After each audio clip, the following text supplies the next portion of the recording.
تمہیں توفیق دینا۔ میری بہنیں اگر پردے کی آڑ سے سن نہیں ہو تو سن لیں، روزانہ جو بھی کھانا بنے اگر ہو سکے تو قرآن شریف پڑھنا شروع کر دیں۔ 3 دن میں 4 دن میں ایک قرآن پاک مکمل کر لیں، اور کرنے کے بعد جب وہ شب آئے نا آقا کی جو پیدائش جو صبح صادق کا وقت تھا، اس پوری رات میں عشاء کے بعد یہ پڑھتے پڑھتے درود تاج پڑھے، سورہ مزمل پڑھے، نفل پڑھے، آقا پہ درود پڑھے، گھر میں مصلی بچھا کے صلاۃ و سلام پڑھے، اور جب سحر کا وقت آ جائے نا وہی ٹائم صبح صادق کا وقت آئے، بس کوئی ہے نہیں وہاں پہ غیر مرد، اپنا دوپٹہ پھیلا کر کے مانگ لے، اپنا آنچل پھیلا کے مانگ لے، مولا تو اپنے محبوب کی پیدائش کے صدقے میں مجھے اولاد دے دے، مولا محبوب کی پیدائش کے صدقے میں میرے بچوں کو اچھا کر دے، مولا اپنے محبوب کی پیدائش کے صدقے میں میرے شوہر کا کام کاج اچھا کر دے، اپنے محبوب کی پیدائش کے صدقے میں میرے مرض کو دور کر دے۔ جاؤ میرا دعویٰ ہے نبی کی پیدائش کے صدقے میں لوگوں کو ولایت، سبحان اللہ سبحان اللہ، لوگوں کو ولایت مل گئی ہے، ولایت نبی کی پیدائش کے صدقے میں۔ اللہ اللہ سب کچھ نبی کی پیدائش کے صدقے میں۔ سمجھ میں آ رہی بات؟ تو یہ عورتیں اگر کرنا شروع کر دیں تو انشاءاللہ ان کی گود بھر جائے گی، اور عہد کر لیں کہ میں بھی انشاءاللہ نبی کا ذکر کراؤں گی، یا جو مرد ہے کراؤں گا، اللہ تعالیٰ ایسا انتظام کر دے گا نا، ایسا انتظام کرے گا تمہارے گھر انشاءاللہ ہر سال میلاد شریف ہوا انشاءاللہ۔ لیکن نیت کرنا چاہیے، نیت تب جا کر کے کام بنتا ہے۔ اب ذرا سنو، آقا بھی پیدا بھی نہیں ہوا تب بھی آپ لوگ حج کو گئے ہوں گے، کتنے لوگ؟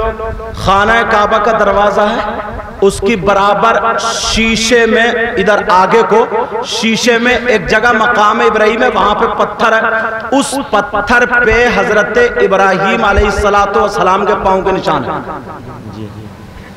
حاجیوں نے دیکھا ہوگا، ابھی شیشہ لگا دیا، میں بھی رمضان کے بعد گیا تو دیکھا ہوں، سمجھ آ رہی بات؟ شیشہ لگا دیا تو اس پہ حضرت ابراہیم علیہ السلام کے پاؤں کے نشان ہے۔ مگر سنو، علماء بیٹھے، پوری تاریخ پڑھ لو، یہ نشان کب آئے یہ بھی تھوڑی سی بتا دو۔ حضرت ابراہیم علیہ السلام اور ان کے بیٹے حضرت اسماعیل خانہ کعبہ کی بنیاد یعنی دیواریں بنا رہے تھے، خانہ کعبہ کی عمارت بنا رہے تھے، اللہ کا گھر بنا رہے تھے۔ اب جہاں تک ہاتھ پہنچے گا وہاں تک بنائیں گے، اس کے بعد پاڑ باندھی جاتی ہے، بولو، یا اونچی چیز پہ کھڑے ہو کر کے اب پتھر رکھیں گے۔ حضرت اسماعیل اور حضرت ابراہیم علیہ السلام دونوں پتھر لا رہے تھے، ڈھوڈوں کے پتھر لا رہے تھے، دیواروں پہ رکھ رہے تھے، جہاں تک ہاتھ پہنچا رکھ دیے، پھر اس پتھر پہ کھڑے ہو کر کے دیوار چننے لگے۔ اس پتھر کا یہ مقام اللہ نے عطا فرمایا تھا، جتنی دیوار بڑھ رہی تھی اتنا ہی نیچے سے پتھر اٹھتا چلا جا رہا تھا۔ سبحان اللہ۔ اب اس پتھر پہ پاؤں کے نشان ہے، اسی پتھر پہ جو خانہ کعبہ کی چنائی کے وقت کھڑے ہوئے تھے۔ اب سنو، حضرت ابراہیم اور حضرت اسماعیل کتنی مرتبہ پہاڑ پر، جبل ابو القبیس ہے، پہاڑ پہ سے آئے گئے بھئی ایک پتھر سے تو پورا عمارت بن گئے ہو، پوری عمارت کتنے پتھر لائے ہوں گے، لائے گئے تو، اور پتھریلا علاقہ تھا، پہاڑی علاقہ، سب کچھ پتھریلا علاقہ، تو حضرت ابراہیم اور حضرت اسماعیل علیہ السلام کے دونوں کے پاؤں سینکڑوں پتھروں پہ رکھے گئے ہوں گے۔ پتھریلا علاقہ تھا، کتنے پتھروں پہ رکھے گئے ہوں گے، مگر اس پتھر کے علاوہ کسی ایک پتھر پہ بھی ان کے پاؤں کا نشان نہیں ہے۔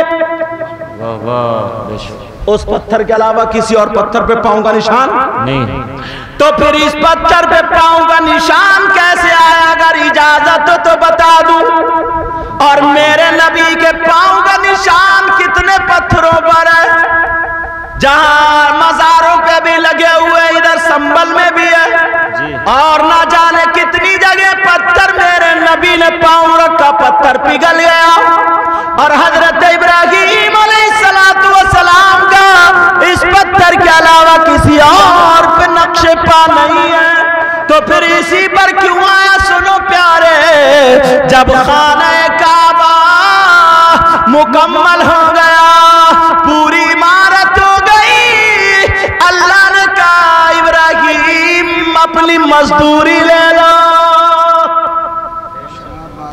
میرے گھر کے سامنے کھڑے ہو کر کے دعا مانگو، جو مانگو گا تک کیا جائے، مانگو کیا مانگتے ہو؟ تو حضرت ابراہیم علیہ السلام اسی پتھر پہ کھڑے ہو کر کے ابھی تک پاؤں کے نشان نہیں تھے، دعا مانگنے لگے، کہنے لگے اللہ تیرا آخری پیغمبر، تیرا آخری محبوب جو ہے، جس کے صدقے میں کائنات کا ذرہ ذرہ بنا، اے اللہ اس آخری پیغمبر کو، اس آخری دنیا پہ جس کا نام محمد ہوگا اور آسمان پہ جس کا نام احمد ہوگا، اسی پیغمبر کو میری اولاد میں پیدا فرما دینا۔ جب حضرت ابراہیم علیہ السلام نے اس پتھر پہ کھڑے ہو کر کے میرے نبی کا میلاد پڑھا، نام لیا، تو وجد میں پتھر نے اپنا کلیجہ موم کا کر دیا، اور نام لیتے ہی ابراہیم علیہ السلام کے پاؤں کا نشان آ گیا۔ کیا بات ہے، سبحان اللہ سبحان اللہ، واہ واہ، بہت سمجھ میں آ رہی بات؟ تب آیا ہے یہ نشان۔ بے شک، اس کے علاوہ اگر یہ معجزہ اگر ہوتا تو اور پتھروں پہ بھی ہو سکتا تھا، اور میرے نبی کا معجزہ تھا، اگر گیلی زمین پہ پاؤں رکھتے تھے تو پاؤں کا نشان نہیں آتا تھا، ایسا لگتا تھا جیسے سوکھی زمین پہ رکھ رہے ہیں تاکہ سن نہ جائے، اور کرری زمین پہ کرے سے کرے پتھر پہ رکھتے تھے تو وہ پتھر موم کا ہو جاتا تھا، پگھل جاتا تھا، اور پاؤں کا نشان چھپ جاتا تھا تاکہ نبی کے پاؤں میں تکلیف نہ ہو جائے۔ اندازہ لگا، یہ پتھر ہو کر کے پتھر، اور آج کا انسان ہو کر کے کتنی تکلیفیں دیتا۔ بتاؤں کیسے تکلیفیں دیتا؟ اگر اجازت ہے تو سنو گے کیا؟ سنا دوں کیسے تکلیف دیتا؟ ذرا سنو، میرے نبی نے فرمایا قرۃ عینی الصلاۃ، نماز میری آنکھوں کی ٹھنڈک ہے۔ تم بتاؤ کتنا پڑھ رہے ہو؟ واہ واہ، بہت سوچو، غور کرو، نبی نے فرمایا نماز میری آنکھوں کی ٹھنڈک ہے۔ کتنی ٹھنڈک پہنچا رہا ہوں؟ بس خالی کود کود کے نعرے لگا لیتے ہو، اور ابھی 12ویں شریف کا موقع ہے، الحمدللہ تمہارے یہاں کے جلوس ہندوستان کے کچھ حصوں میں مشہور ہے، اس علاقے کا جلوس سمجھ میں آ رہے؟ اتنا بڑا جلوس نکلتا الحمدللہ، ہندوستان کے کچھ حصوں میں مشہور ہے یہاں کا جلوس، مگر اس میں بھی کچھ نوجوان ایسے ہوتے ہیں کہ جہاں پہ چھت پہ بہن بیٹیاں کھڑی ہیں وہیں زیادہ کود کود کے نعرے لگاتے اور جھنڈے اچھالتے ہیں۔ اب ایمانداری سے بتاؤ، یہ نبی کی محبت میں کود رہا ہے یا اس کی رگوں میں شیطان؟ یہ کسے فیصلہ کرنا پڑا؟ میں نہیں سمجھ سکتا، قاری معراج ہمارے قاری شمس الحسن صاحب، یہ علماء نہیں سمجھ سکتے، مگر جس کی محفل میں ہو یار وہ تو جانتے ہیں۔ کیا وہ نہیں جانتے؟ اللہ نے محبوب کو وہ علم دیا ہے، جی پیار سے بولیے سبحان اللہ، سبحان اللہ سبحان اللہ۔ پیچھے والا آپ بولیے تو دیکھو کیسے بولو گے، اے ماشاءاللہ۔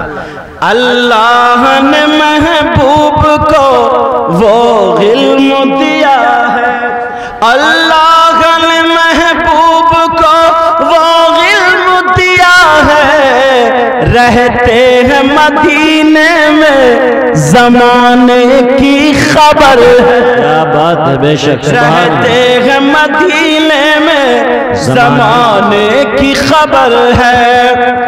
یہاں اس انجمن سے اس سے یہ اعلان ایک مرتبہ نہیں 10 مرتبہ ہوگا، وہ چیز ہرگز استعمال نہیں کرنی ہے جس سے ہمارے جلوس میں جو ہم آقا کے غلام بن کر نکلتے ہیں عشق میں کمی پیدا کر دے. سمجھ میں آ رہی؟ عشق میں کمی پیدا کر دے.